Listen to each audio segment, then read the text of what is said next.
Soldiers train Afghans on collecting forensic evidence. NATO allies conduct live fire exercise. And artillerymen give back to the basics.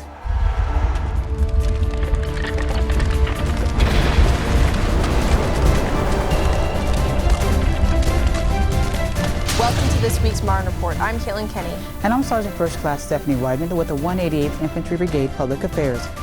Members from the U.S. Forces Afghanistan and the Justice Center in Parwan just completed their 4th round of training that focuses on collecting and documenting evidence on an active crime scene. Legal professionals from provinces around the country attended this unique training event.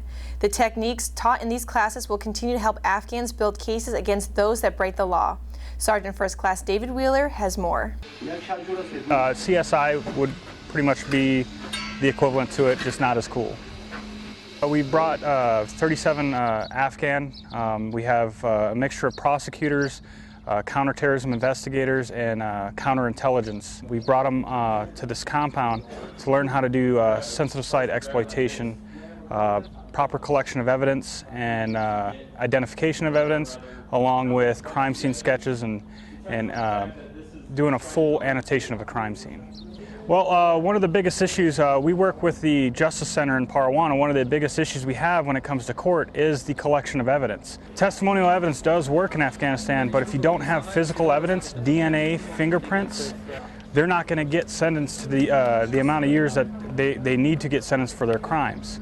So doing this allows the Afghans to learn how to package the evidence properly, not destroy fingerprints, how to collect the DNA, and be able to have the chain of custody to bring it to court rather than not having that in court, to have the personnel that are committing these crimes actually answer for their actions. We find this training very useful, and we hope like this kind of training in the future. They learn a lot, and they can use all the training they learn in here. They can use it effectively in crime scene. Soldiers from 1st Battalion, 10th Field Artillery Regiment, 3rd Brigade Combat Team give back to the basics by training on their basic soldier skills, warrior tasks, and drills. Specialist Jordan Matthews has more. As the brigade transforms from an Armored Brigade Combat Team to an Infantry Brigade Combat Team, soldiers from 1st Battalion, 10th Field Artillery spend a week refreshing their skills during the Rock Dirty Dozen training exercise on Fort Benning. The Rock Dirty Dozen is basically getting back to the basics of basic soldiering out of the warrior tasks and drills. It's similar to the EIB. That way, artillerymen, we can go out, train, make sure we're proficient on all of our tasks and all of our weapons systems, just so we can set a standard and grow from this. The idea for the exercise was brought up by the battalion commander and was then developed by the non-commissioned officers in the ROC support. The NCOs worked out the logistics and planned the schematics in order to give the soldiers the best experience possible. Some of the soldiers exceeded the standards, some did as average, but at the most part it was still a learning experience for all involved in it, and I think the soldiers enjoyed it. The exercise consists of combo, first aid, land nav, M4 qualification range, and a foot march, amongst other tasks. Sergeant Thompson said the exercise was a good change of pace, and they learned a lot from it.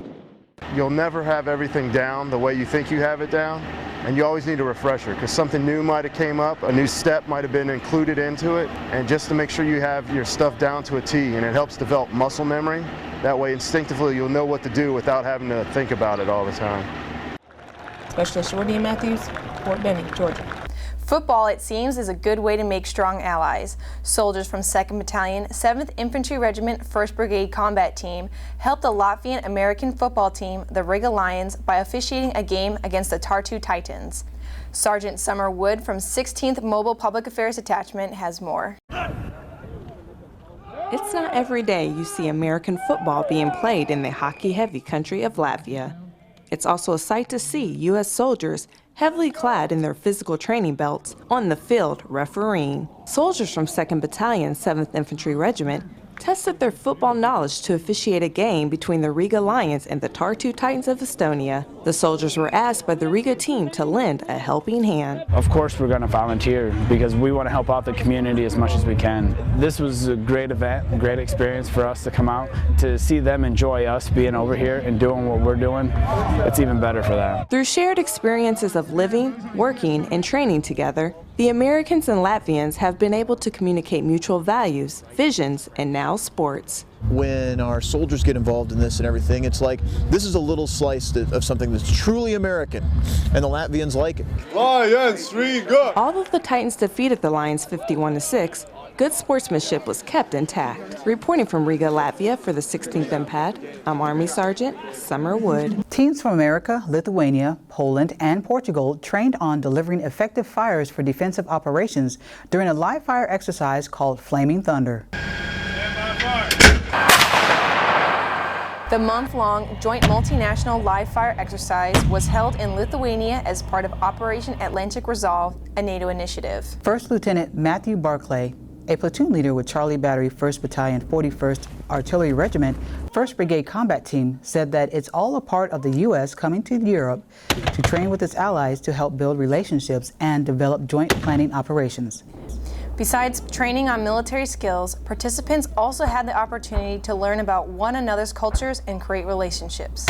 Sergeant Daniel Tack, a forward observer with the 15th Mechanized Brigade based in Poland, said that it was fascinating to see soldiers from other nations and that it was a unique and new experience, an experience that gave him good memories and made new friendships. The safety of the community is important to Team Stewart. From April 20th to the 26th, there was 1 DUI and 3rd ID. This April helped reduce the number of DUIs in the 3rd Infantry Division. We can all do better looking out for our fellow soldiers. Have some Marne pride. Don't drink and drive. Coming up on the Marne Report, we talk about the recent bridal show on Fort Stewart.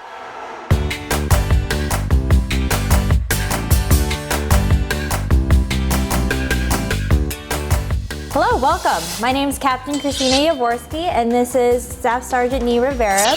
I'm a registered dietitian at Win Army, and she is my clinical NCOIC.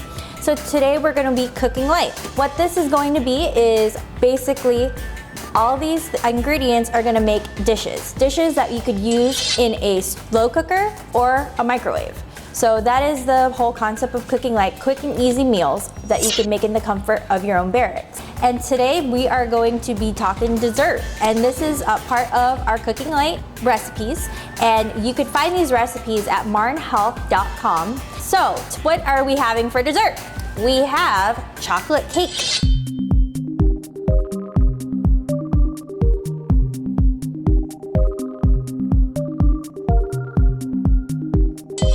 So what I did here was I took chocolate cake mix because I just felt like chocolate today. And I also have angel food cake mix. And so what you do with this is you mix it all together till it's nice and blended through.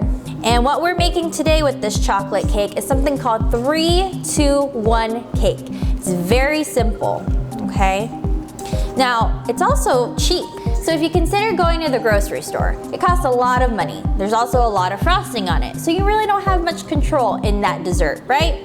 So today we're making this angel food cake / chocolate cake mix. I also have something special for up top. I have whipped cream and some strawberries, which is a lot less calories than probably that frosting. Now, one of the great things about this cake, it's about 100 calories. So that's pretty tough to beat considering it's almost the size, if not just slightly bigger than that cupcake you'll find at that grocery store. I am all about dessert, okay? If I'm gonna be cooking meals, I usually have a dessert or some kind of cookie, but that's another segment. All right, so I have that all mixed up. So what is 3-2-1 cake?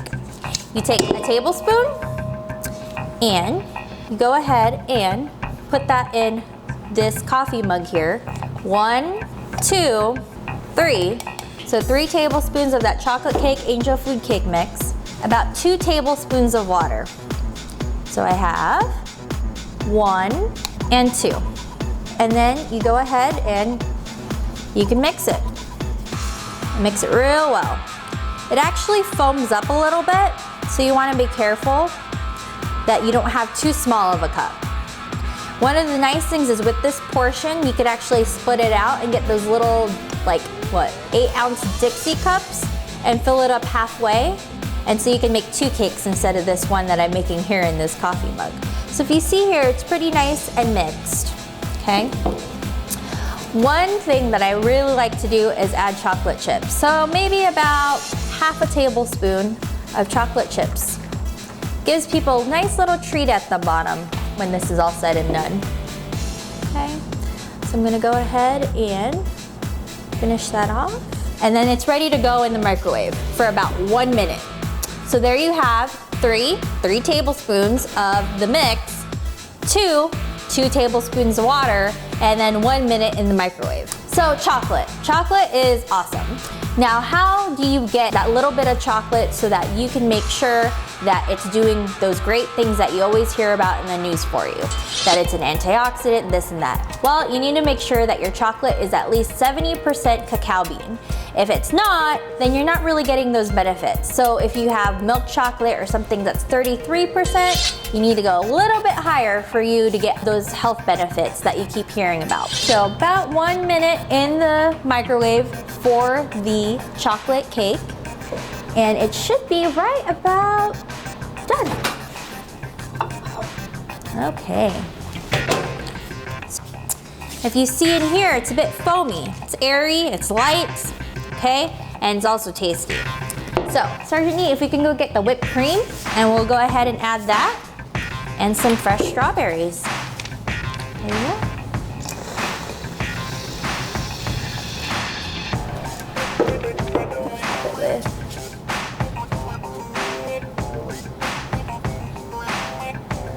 All right.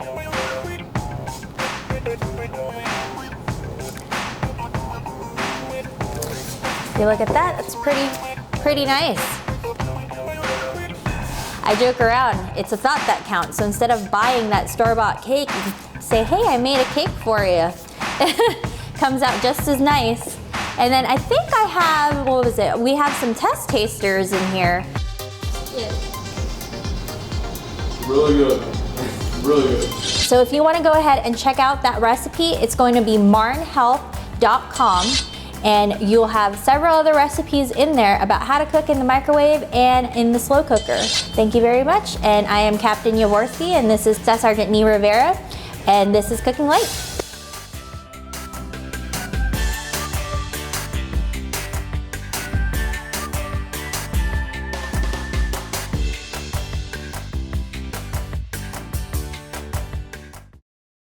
Welcome back to the Marne Report.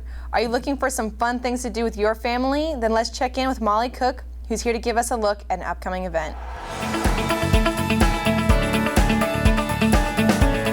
Hi, I'm Molly Cook, and this is your MWR Minute. Make the day extra special for Mom by taking her to the Mother's Day brunch from 10:30 a.m. until 2 p.m. on May 10th at Club Stewart. Those in attendance will enjoy Southern breakfast favorites, an omelet station, carving station, and much more. Advance tickets are currently available through May 7th at the club and are $14.95 for adults and $6.95 for kids ages 10 and under. Prices at the door are $17.95 for adults and $7.95 for kids. Children ages 0 to 2 are free. For more information or to register, please call 912-767-4717. To learn more about our upcoming MWR events, visit us online at www.stewartmwr.com or www.huntermwr.com. FMWR, we're your complete destination for families, fun, and fitness. Students from Britton Elementary School had a chance to show off some of their hard work while meeting soldiers and professionals in the fields of science, technology, engineering, and mathematics during this year's STEMposium. Photojournalist Zach Renstrom has more. The STEMposium is actually the culminating event for our science, technology, engineering, and mathematics program that we're implementing across our district. So over the next few days, you'll see our schools and our students where they will showcase many of their challenges and their projects that they've developed with their teachers and with our partners. Using my whole class's catapults, the materials we had were popsicle sticks, rubber band spoons, binder cords. For our catapult, we just couldn't fling the spoon. I wanted to be a catapult. We had to make a fulcrum. The fulcrum on mine is you have to pull all these bands back and then it'll just launch.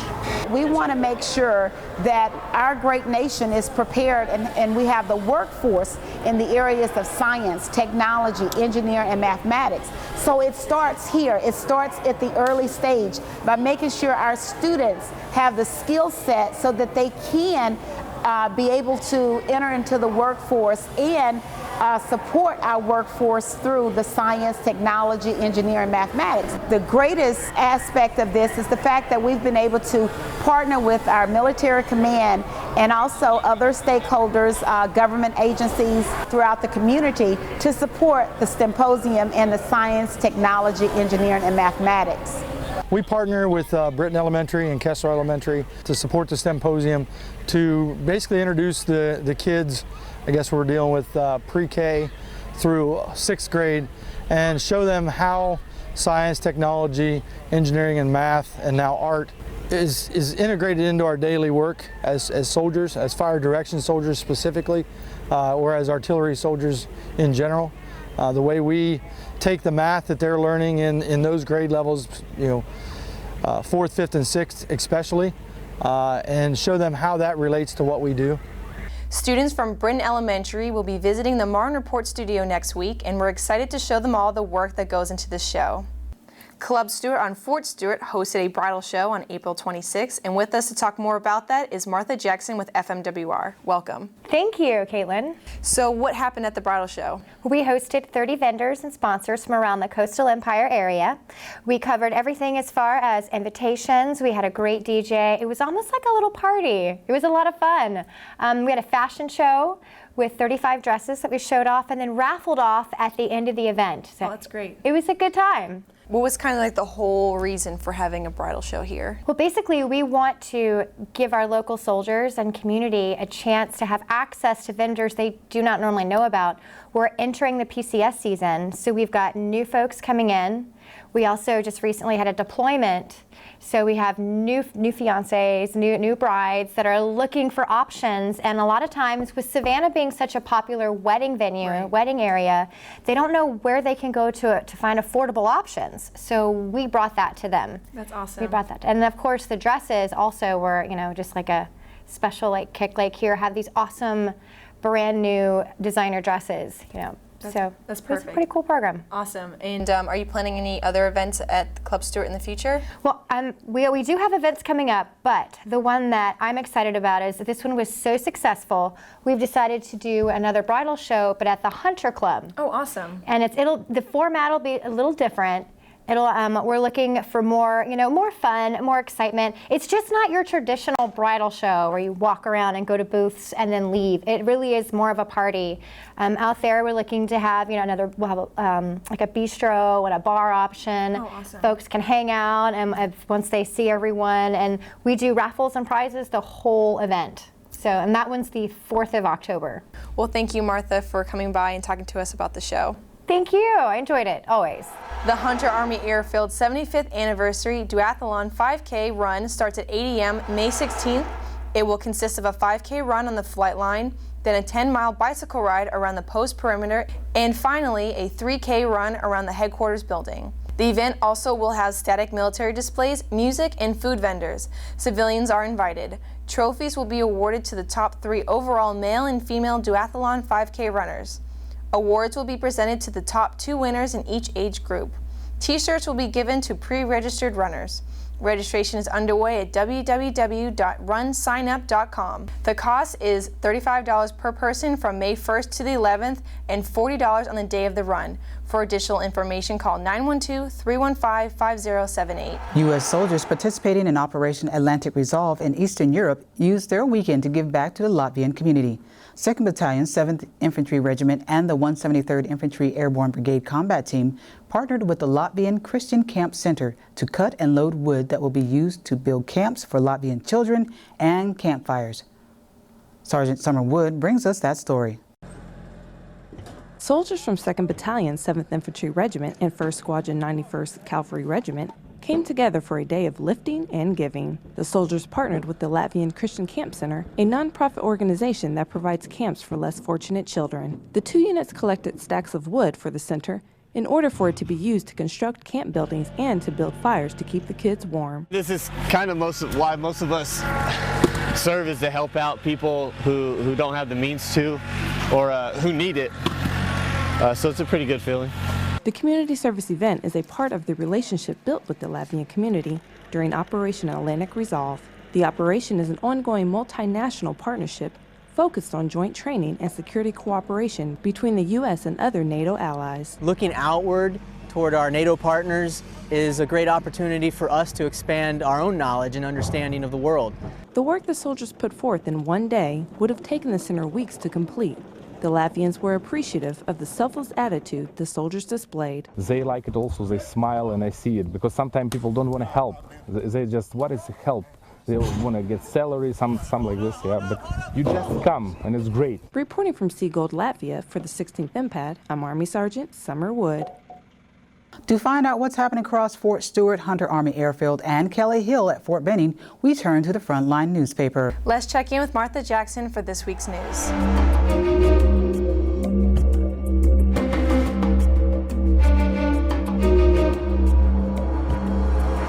Hello everyone, I'm Martha Jackson with FMWR, standing in for Elvia Kelly, and I'll be giving you the latest details from the Frontline. For the April 30th edition, you can expect to see how Fort Stewart Hunter Army Airfield became the ACOE winners for a 6th time. See how Stewart students step it up for STEM, and check out how 1 Brigade is getting sharp. For an unprecedented 6th time, Fort Stewart Hunter Army Airfield has once again been named the best Army installation. Bringing home first place in this year's Army Community of Excellence Awards, Stewart Hunter has won gold in the ACOE Awards 5 times before. In 2004, 2005, 2006, 2009, and 2012. The continued recognition by the Army of the installation's prowess showcases its dedication to soldiers and families, said Garrison Commander Colonel Kevin Gregory. The neighboring community's commitment to the installation was also instrumental in securing the unprecedented win. Excitement filled the air as students filtered between various displays in the multi-purpose room and classes during the annual Science, Technology, Engineering, and Math Symposium held throughout Britton Elementary School. Many community and military professionals presented at this symposium and came to share a wealth of knowledge with possible future doctors, engineers, or teachers. Soldiers of 4th Brigade Special Troop Battalion and 3rd Battalion 15th Infantry Regiment, both a 4th Infantry Brigade combat team, raised awareness for sexual harassment and assault on Fort Stewart during an obstacle course event. The course included 10 obstacles, including flipping tires, sprints, low crawls, litter carries, and other exercises, and concluded with a guest speaker who shared her experiences as a survivor of sexual assault. Join us on the Marne Report to catch the most current news and events found in the front line across Fort Stewart, Hunter Army Airfield, and online at our Team Stewart website at stewartfrontline.com.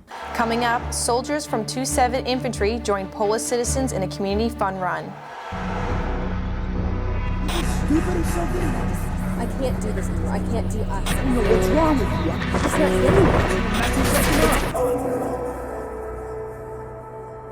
anyone. You are dealing with pain, anger, a heaviness. It feels like there is no way out. It seems like you are in this by yourself, battling alone. But you are part of one Army family, shoulder to shoulder with a community there to get you through these hard times. There is no shame, no guilt in seeking out help. So if you are struggling, feeling depressed, or even having thoughts of suicide, it is time to talk to someone. Your Army family is committed to finding you the strength and hope you need to rebound from adversity. Because, above all else, our most essential resource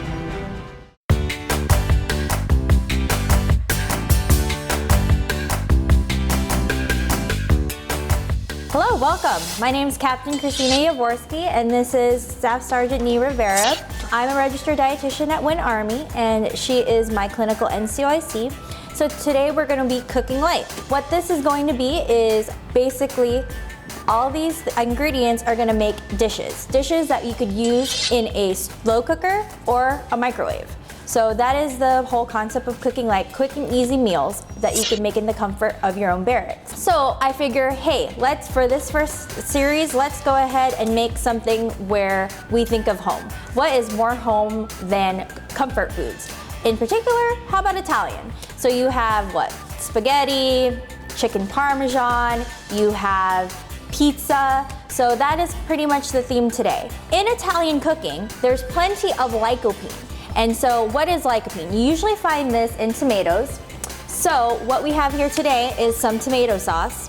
So cooked tomatoes are actually going to be your best sources. So what is lycopene? It is a very strong antioxidant, and what that really in particular means for all the benefits and all that is, well, whenever there's free radicals in your body / damaged cells, these kind of help with that and kind of balancing it out. So it also is associated in the prevention and the treatment of certain cancers like cervix, bladder, prostate, lung, all sorts of things. So tomatoes are a good source of lycopene, as well as guava, watermelon, papaya, apricots. So there's a lot out there. Now, I'm probably certain that you most likely heard of lycopene even as a supplement. With this kind of thing, one thing to remember is whenever it comes to food, you will absorb food, this nutrition from food, way better than if you were to get it from a pill. That being said, if you are doing that, or if you're interested in doing something like that, I don't know if anyone's heard of the Armed Forces Operation Supplement Safety website.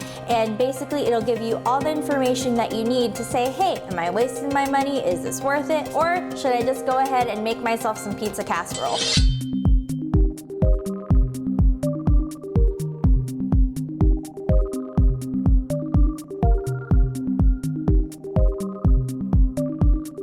Which is what we're gonna be doing today.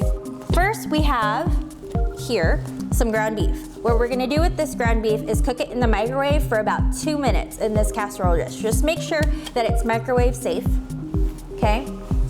So in here, it goes 2 minutes on high.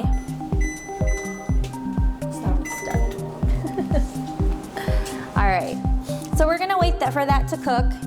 When it gets ready, we're pretty much gonna drain it and mix it a little bit, and then we're gonna go ahead and add some of the vegetables, in particular the onions. We'll get that till it's a little bit more translucent, and then the meat's a bit more brown. From there, we'll continue adding more ingredients and keep on cooking. So we're gonna go ahead and add the ground beef with the onions. Okay, get all that in there. Then we're gonna go ahead and add about a ½ cup of the bell peppers. Okay. Go ahead and put in that fresh basil, the ½ cup of mushrooms. We're gonna also add the 4 ounces of turkey pepperoni. And then we're actually gonna put in the sauce. This container is about 45 ounces. We only need about 32. So we're gonna go ahead and pour that on there. And then let's go ahead and add those herbs and spices with the garlic, the oregano, and the Italian seasoning. Then once you have all that, go ahead and we mix it all up. The other thing that we're gonna go ahead and add now is the noodles. So about 2 cups of the noodles. Just keep on mixing. Whenever you're measuring water, you want to make sure that it is on a flat surface and you actually look at it at eye level, okay? The reason for that is because when you're at this angle, it might be a little bit off. So the best thing to know is it's at eye level and you have the water mark right at where you need it to be, okay? So it is at 1.5. Good. Go ahead and add the water. All right. Perfect. Just mix it one more quick little time in there, and then it'll be ready for the microwave for about 10.5 minutes.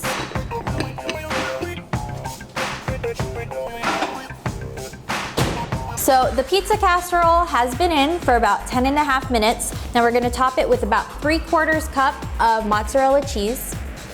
And all we have to do is put it back in for about 30 seconds to a minute, just until all that cheese is melted, and it'll be ready to go.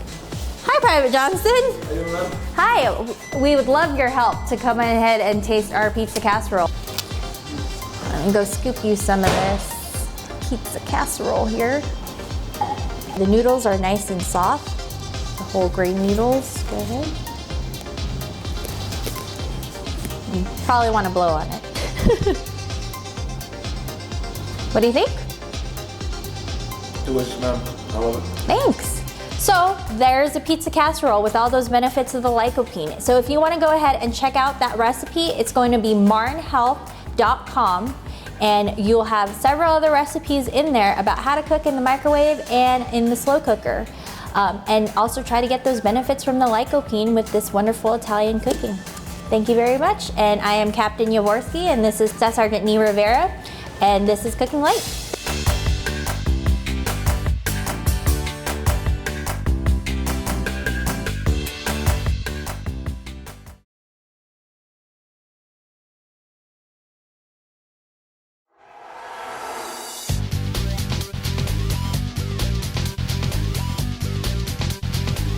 Welcome back. In this week's Task Force Fitness, soldiers with Headquarters and Headquarters Company and Company D, 2nd Battalion, 7th Infantry Regiment, 1st Brigade Combat Team joined with Polish citizens in a community fun run April 19th in Drawsko-Pomorski, Poland. Hundreds came out to participate in the 4-kilometer run, ending with an outdoor cookout. The soldiers are part of Operation Atlantic Resolve, an ongoing multinational partnership focused on joint training and security cooperation between the U.S., Poland, and other NATO allies. And that's all for this week's Marne Report. You can watch the Marne Report in the morning at 5, 5:30, and 8 and 8:30, noon in the evening at 5 and 5:30, 9 and 11. Or, as always, check us out on the web at stewart.army.mil and subscribe to the Third ID YouTube channel so you never miss an episode. Have a great week. Rock of the Marne.